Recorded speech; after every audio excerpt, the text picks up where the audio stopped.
Bienvenue.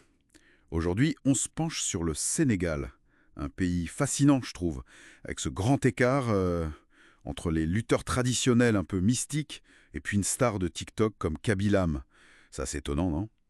On a regardé pas mal de choses et l'idée, c'est vraiment de partager ce qui nous a marqué, d'aller un peu au-delà des images de cartes postales habituelles.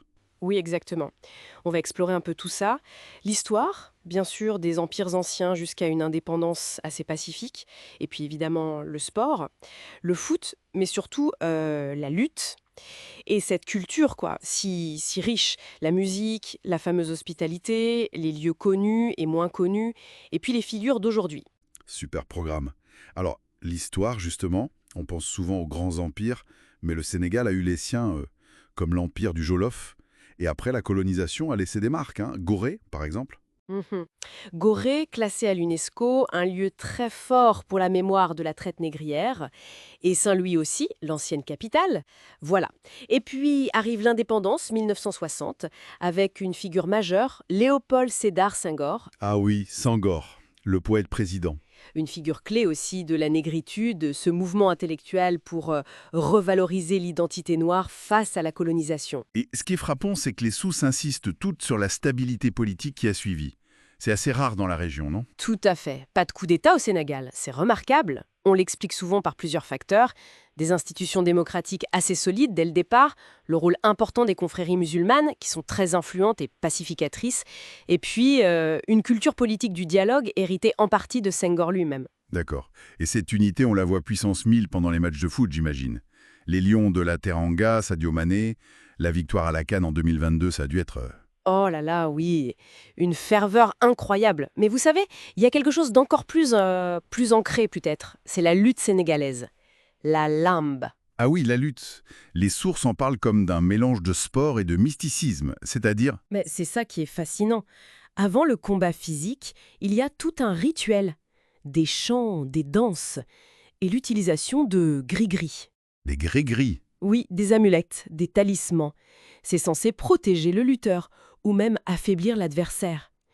C'est un vrai spectacle. Ça attire des foules immenses, parfois même plus que le football.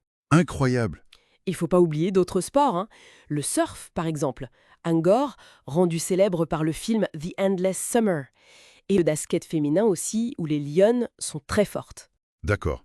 Cette richesse culturelle, elle passe aussi par la musique. Le mbalax, évidemment, avec Youssou N'Dour. Exactement, l'ambassadeur musical du Sénégal. Et pour les lieux à visiter, au-delà du lac Rose ou de Gorée, il y a des pépites un peu cachées. Oui, plein. Par exemple, Touba. C'est la ville sainte des Mourides, la confrérie la plus influente. C'est presque un État dans l'État. Et le pèlerinage annuel, le Magal, c'est gigantesque. Là oui.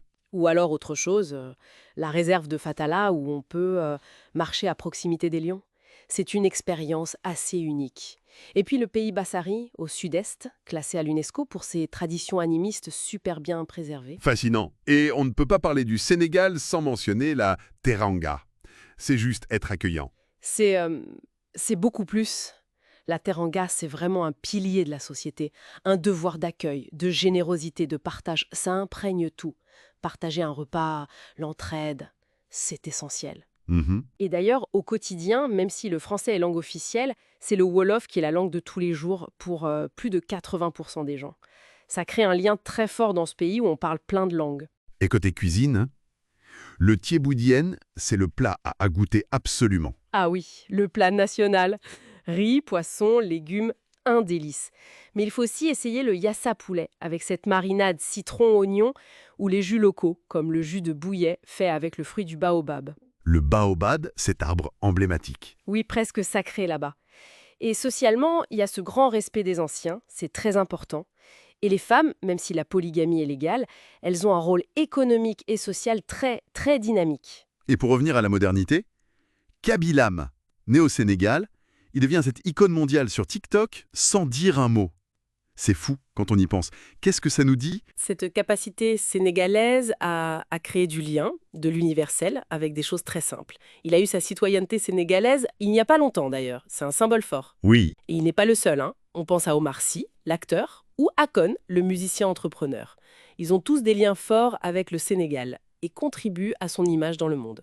Donc, pour résumer un peu, une histoire riche, une stabilité politique notable, une passion pour le sport et la musique, des traditions très vivantes comme la teranga, la lutte. C'est ça, un pays qui arrive à jongler entre une histoire profonde, des traditions vraiment ancrées, et en même temps une connexion très forte à la modernité, au monde actuel. Et ça nous laisse avec une question, peut-être.